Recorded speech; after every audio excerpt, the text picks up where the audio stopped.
Against History, Against Leviathan by Fredy Perlman. Chapter 1. And we are here as on a darkling plain, swept with confused alarms of struggle and flight, where ignorant armies clash by night. M. Arnold. Here one can neither stand nor lie nor sit. There is not even silence in the mountains, but dry, sterile thunder without rain. T.S. Eliot. The darkling plain is here. This is the wasteland. England, America, Russia, China, Israel, France. And we are here as victims, or as spectators, or as perpetrators of tortures, massacres, poisonings, manipulations. Hic Rhodus. This is the place to jump, the place to dance. This is the wilderness. Was there ever any other? This is savagery. Do you call it freedom? This is barbarism. The struggle for survival is right here. Haven't we always known it? Isn't this a public secret? Hasn't it always been the big public secret? It remains a secret. It is publicly known, but not avowed. Publicly, the wilderness is elsewhere. Barbarism is abroad. Savagery is on the face of the other. The dry, sterile thunder without rain, the confused alarms of struggle and flight are projected outward into the great unknown, across the seas and over the mountains. We're on the side with the angels. A shape with lion body in the head of a man, a gaze blank and pitiless as the sun, is moving its slow thighs. W.B. Yeats. Is moving its slow thighs against the projected wilderness, against the reflected barbarism, against the savage face that looks out of the pond, its motion emptying the pond, rendering its banks, leaving an arid crater where there was once life. In a wonderfully lucid book titled Beyond Geography, a book which also goes beyond history, beyond technology, beyond civilization, Frederick W. Turner, not to be confused with Frederick Jackson Turner, the frontiersman's advocate, draws the curtain and floods the stage with light. Others drew the curtain before Turner. They're the ones who made the secret public.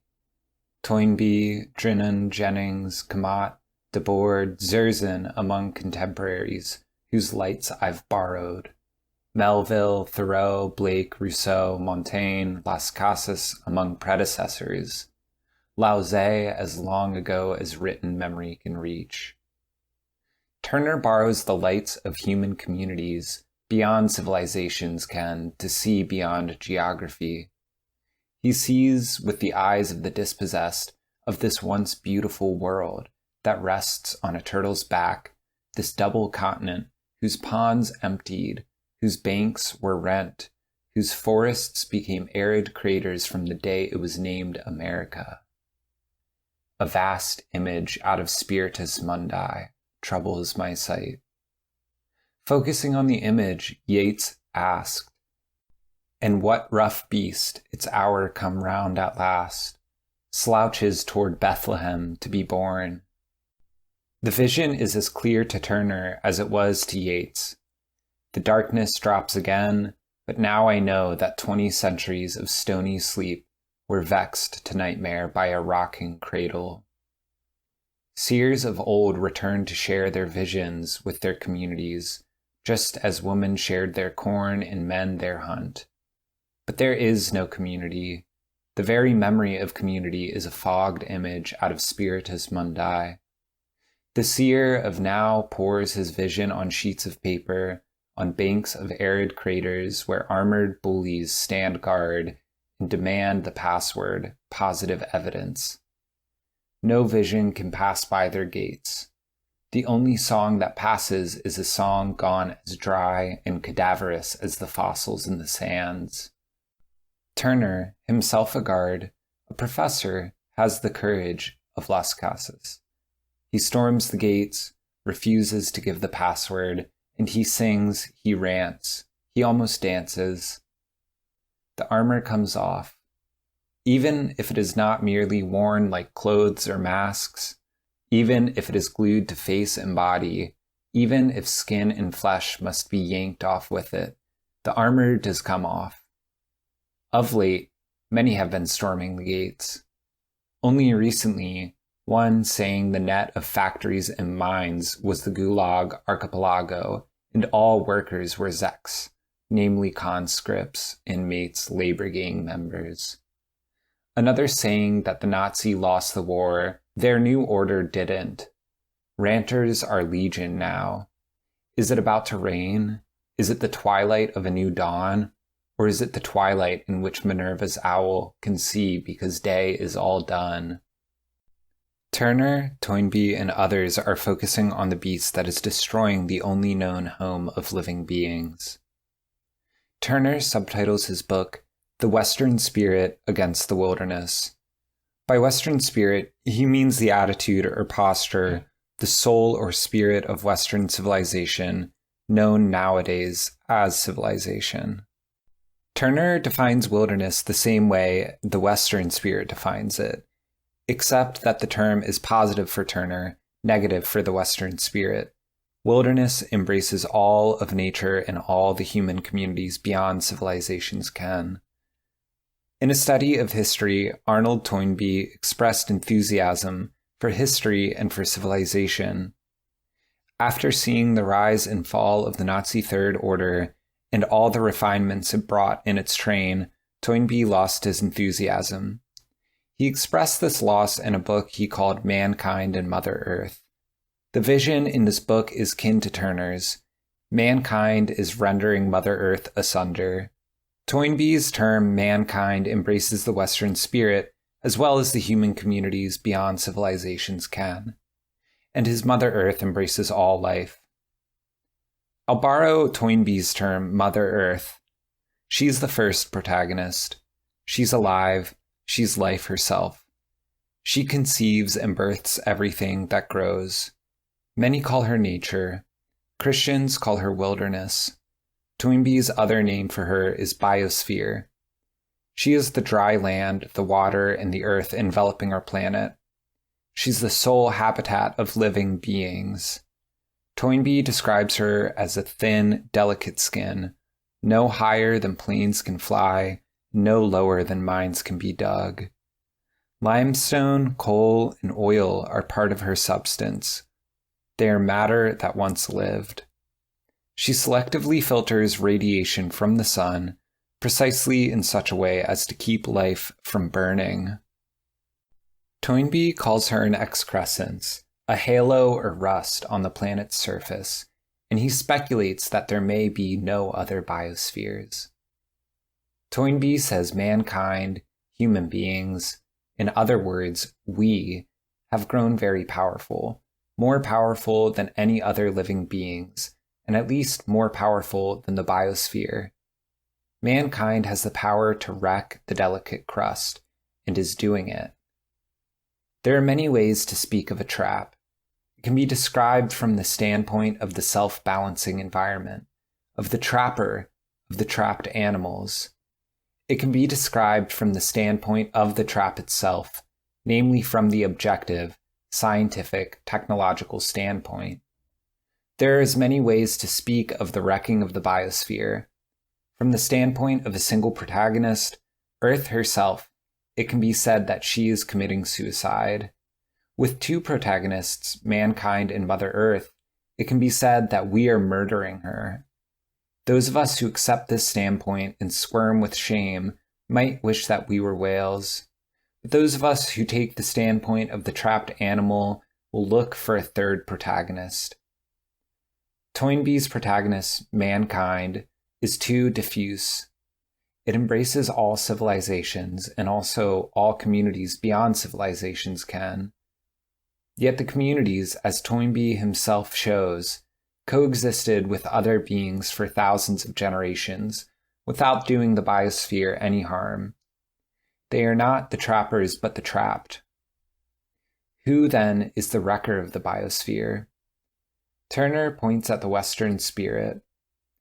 This is the hero who pits himself against the wilderness, who calls for a war of extermination by spirit against nature, soul against body, technology against the biosphere, civilization against Mother Earth, God against all. Marxists point at the capitalist mode of production, sometimes only at the capitalist class. Anarchists point at the state. Kamat points at capital. New ranters point at technology or civilization or both. Toynbee's protagonist, mankind, is too diffuse. Many of the others are too narrow. The Marxists see only the mote in the enemy's eye. They supplant their villain with a hero, the anti-capitalist mode of production, the revolutionary establishment. They fail to see that their hero is the very same shape with lion body and the head of a man, a gaze blank and pitiless as the sun. They fail to see that the anti-capitalist mode of production wants only to outrun its brother in wrecking the biosphere. Anarchists are as varied as mankind. They're governmental and commercial anarchists as well as a few for hire. Some anarchists differ from Marxists only in being less informed. They would supplant the state with a network of computer centers, factories, and mines coordinated by the workers themselves or by an anarchist union. They would not call this arrangement a state. The name change would exorcise the beast. Kamat, the new ranters, and Turner treat the villain of the Marxists and the anarchists as mere attributes of the real protagonist. Kamat gives the monster a body. He names the monster capital, borrowing the term from Marx, but giving it a new content. He promises to describe the monster's origin and trajectory, but has not yet done so. The new ranters have borrowed lights from L. Mumford, J. Alul, and others, but have not, to my knowledge, gone further than Kamat. Turner goes further. His aim is to describe only the monster's spirit, but he knows it is the monster's body that destroys the bodies of human communities and the body of Mother Earth. He says much about the monster's origin and trajectory, but he speaks often of its armor. But it is beyond his aim to name the monster or describe the body. It is my aim to speak of the beast's body, for it does have a body, a monstrous body, a body that has become more powerful than the biosphere. It may be a body without any life of its own. It may be a dead thing, a huge cadaver. It may move its slow thighs only when living beings inhabit it. Nevertheless, its body is what does the wrecking. If the biosphere is an excrescence of the planet's surface, the beast that is wrecking her is also an excrescence. The Earth Wrecker is a rust or halo on the surface of a human community. It is not excreted by every community, by mankind. Toynbee himself puts the blame on a tiny minority, on very few communities. Perhaps the cadaverous beast was excreted by only one community among the myriads. The cadaverous beast excreted by a human community is young. It is at most 200 or 300 generations old. Before turning to it, I'll glance at human communities, for they are much older. They are thousands of generations old.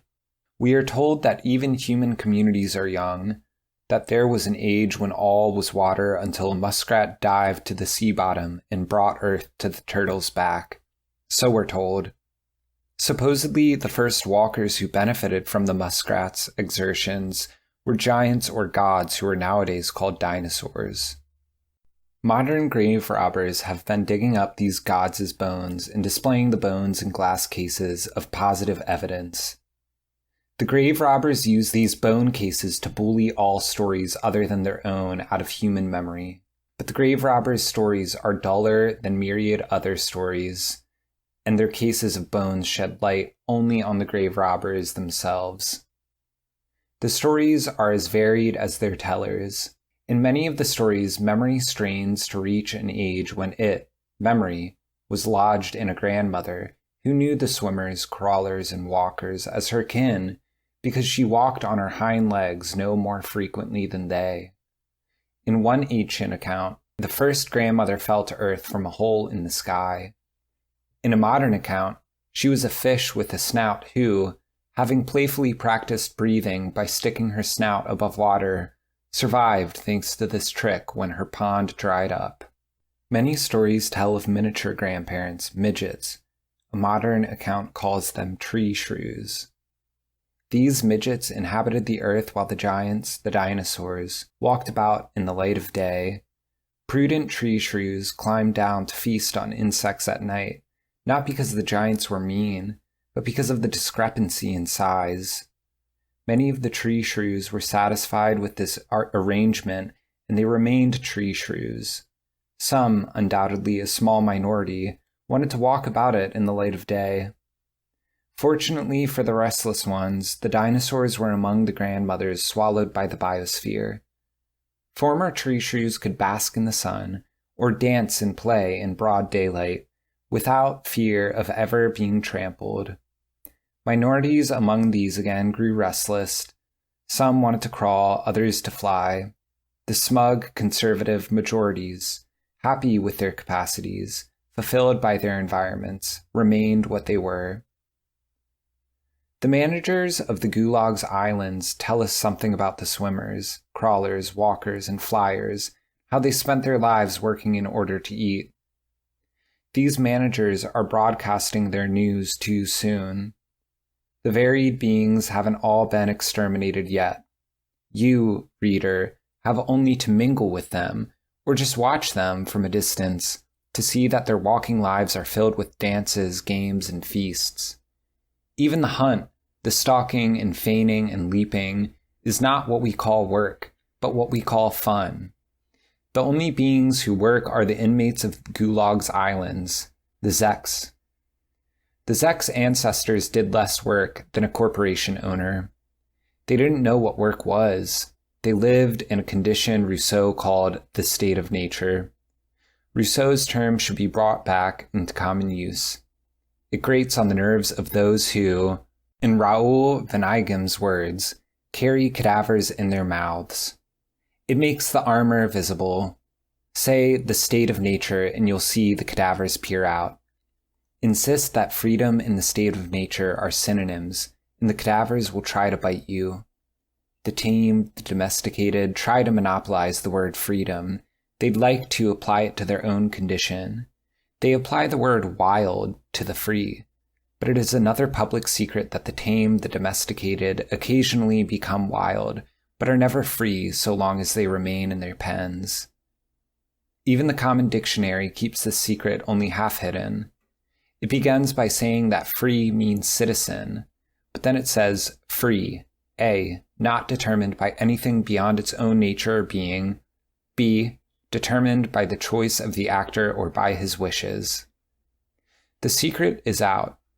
Birds are free until people cage them. The biosphere, Mother Earth herself, is free when she moistens herself, when she sprawls in the sun and lets her skin erupt with varicolored hair teeming with crawlers and flyers. She is not determined by anything beyond her own nature or being until another sphere of equal magnitude crashes into her, or until a cadaverous beast cuts into her skin and rends her bowels.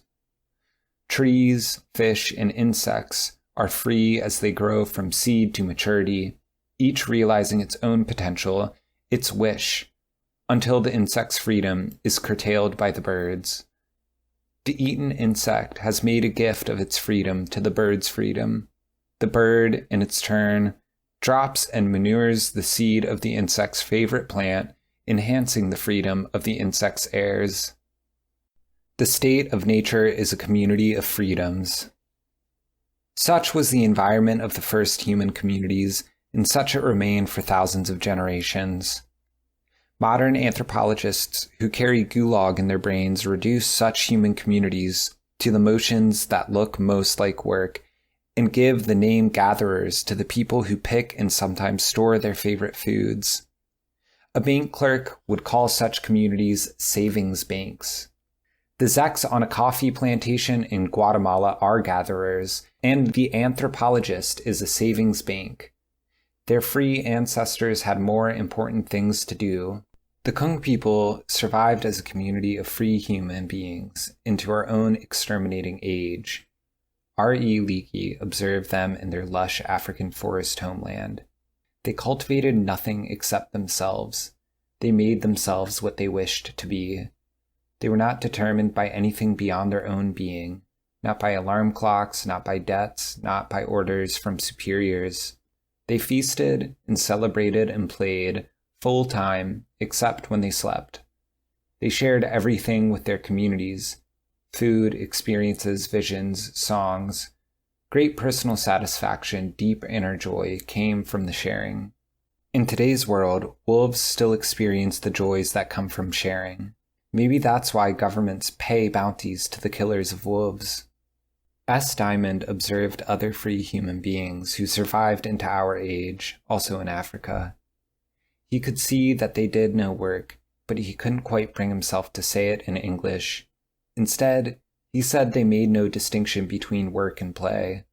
Does Diamond mean that the activity of the free people can be seen as work one moment, as play another, depending on how the anthropologist feels? Does he mean they didn't know if their activity was work or play? Does he mean we, you and I, Diamond's armored contemporaries, cannot distinguish their work from play? If the Kung visited our offices in factories, they might think we're playing. Why else would we be there? I think Diamond meant to say something more profound. A time and motion engineer watching a bear near a berry patch would not know when to punch his clock. Does the bear start working when he walks to the berry patch? When he picks the berry? When he opens his jaws? If the engineer was half a brain, he might say the bear makes no distinction between work and play. If the engineer has an imagination, he might say that the bear experiences joy from the moment the berries turn deep red, and that none of the bear's motions are work. Leakey and others suggest that the general progenitors of human beings, our earliest grandmothers, originated in lush African forests, somewhere near the homeland of the Kung. The conservative majority, profoundly satisfied with nature's unstinting generosity, happy in their accomplishments, at peace with themselves and the world, had no reason to leave their home. They stayed. A restless minority went wandering. Perhaps they followed their dreams. Perhaps their favorite pond dried up. Perhaps their favorite animals wandered away. These people were very fond of animals. They knew the animals as cousins. The wanderers are said to have walked to every woodland, plain, and lakeshore of Eurasia. They walked or floated to almost every island. They walked across the land bridge near the northern land of ice to the southernmost tip of the double continent, which could be called America. The wanderers went to hot lands and cold, to lands with much rain and lands with little. Perhaps some felt nostalgia for the warm home they left. If so, the presence of their favorite animals, their cousins, compensated for their loss.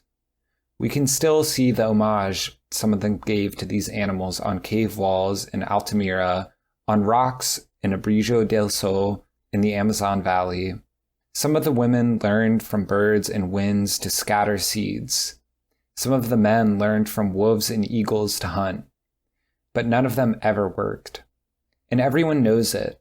The armored Christians who later discovered, quote-unquote, these communities knew that these people did no work, and this knowledge grated on the Christians' nerves. It rankled. It caused cadavers to peep out. The Christians spoke of women who did lurid dances in their fields instead of confining themselves to chores. They said hunters did a lot of devilish hocus-pocus before actually drawing the bowstring. These Christians, early time and motion engineers, couldn't tell when play ended and work began. Long familiar with the chores of the Zeks, the Christians were repelled by the lurid and devilish heathen who pretended that the curse of labor had not fallen on them. The Christians put a quick end to the hocus-pocus in the dances, and saw to it that none could fail to distinguish work from play. Our ancestors, I'll borrow Turner's term and call them the possessed, had more important things to do than to struggle to survive. They loved nature, and nature reciprocated their love. Wherever they were, they found affluence, as Marshall Solins shows in his Stone Age Economics. Pierre Clastres, in Society Against the State, insists that the struggle for subsistence is not verifiable among any of the possessed. It is verifiable among the dispossessed in the pits and on the margins of progressive industrialization. Leslie White, after a sweeping review of reports from distant places and ages, a view of primitive culture as a whole, concludes that, quote, "There's enough to eat for a richness of life rare among the civilized," unquote. I wouldn't use the word primitive to refer to people with the richness of life.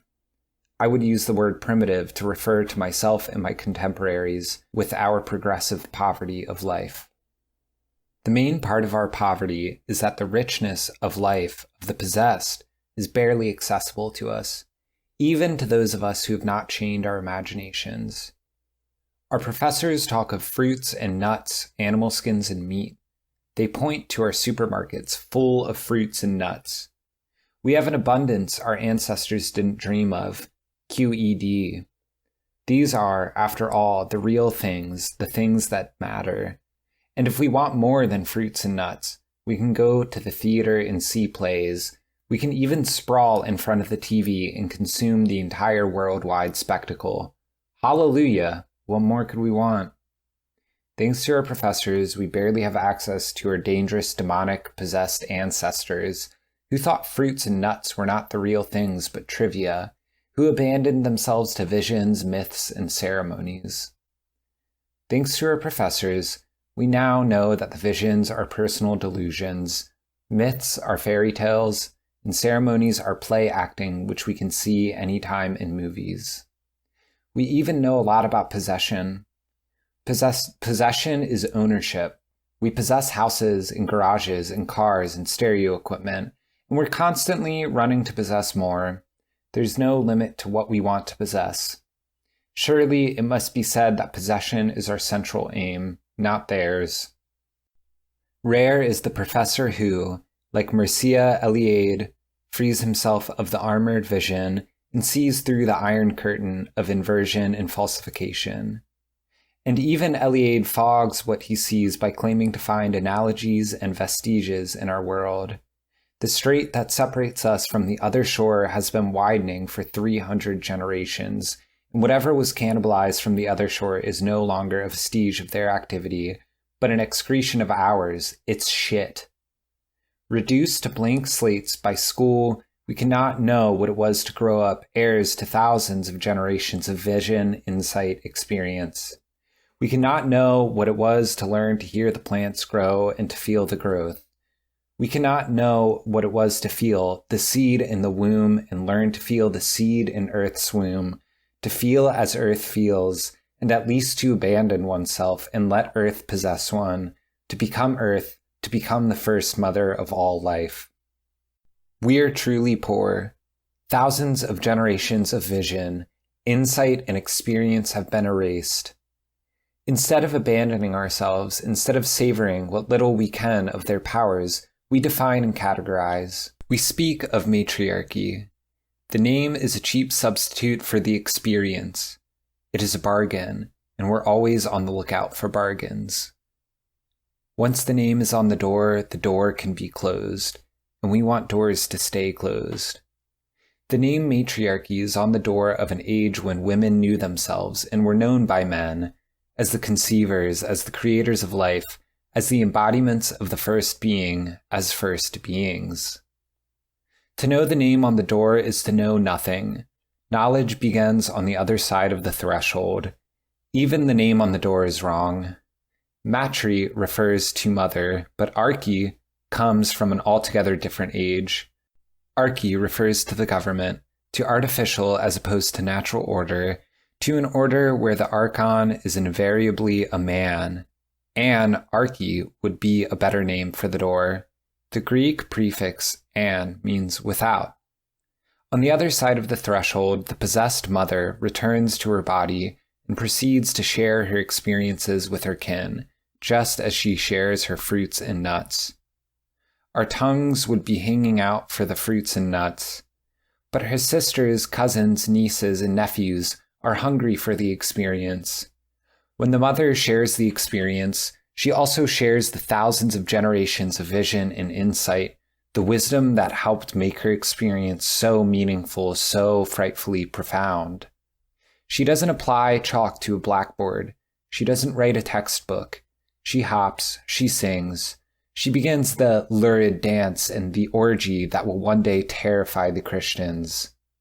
Her cousins and nieces join in the dance. They let go. They abandon themselves to her songs, her motions.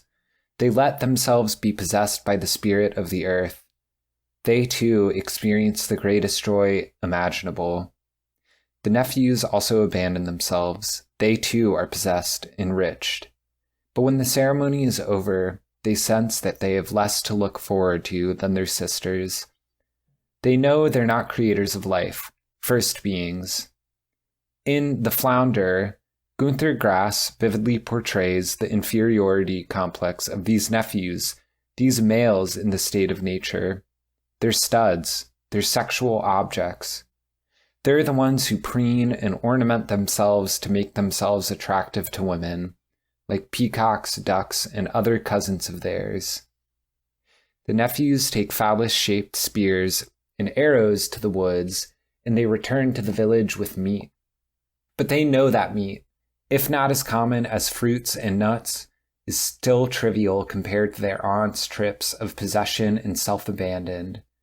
For such trips bring one face to face with the very springs of being. The nephews also seek visions. They, too, are heirs to thousands of generations of observation and wisdom. Their uncles saw to that.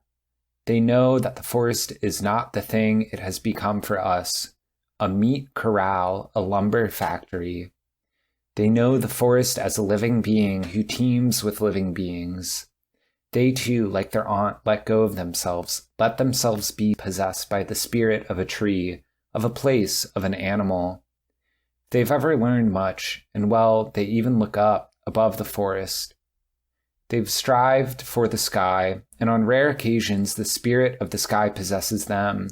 They fly, they become the sky, feeling all its motions, sensing all its intentions. They become the sky who mated with earth and gave birth to life. A man who returns to his village with such news is much and has been much to share, more than mere meat. What trips those must have been! Such profound celebrations of life have no counterpart, no analogy. In what Turner calls the narrow, unsexed, anthropocentric version that Western civilization has become uncomfortably familiar with. Just how far has progress brought us is revealed by the occasional tourist who happens on a seer. The tourist listens to the old man who somehow slipped into our age from another shore. The tourist sits fidgeting through what he calls a séance, snapping photographs. At the end of it all, the tourist produces a photograph which proves that the seer didn't fly, didn't even rise from his seat, and the tourist leaves, happily convinced that they, not he, are dupes and morons. Photographs show what we're most interested in, the surfaces of things. They don't show qualities or spirits. Some people who left the human communities remembered some of the qualities. They remembered some of the joys of possession, not possession of things, but possession of being. They remembered, but vaguely, foggily, surrounded by things, they lost the ability to express the qualities. They knew that the age they had left was more valuable, more pure, more beautiful than anything they found since. But their language had gone poor. They could speak of what they lost only by comparing it to the things of their world. They called it the forgotten age of gold.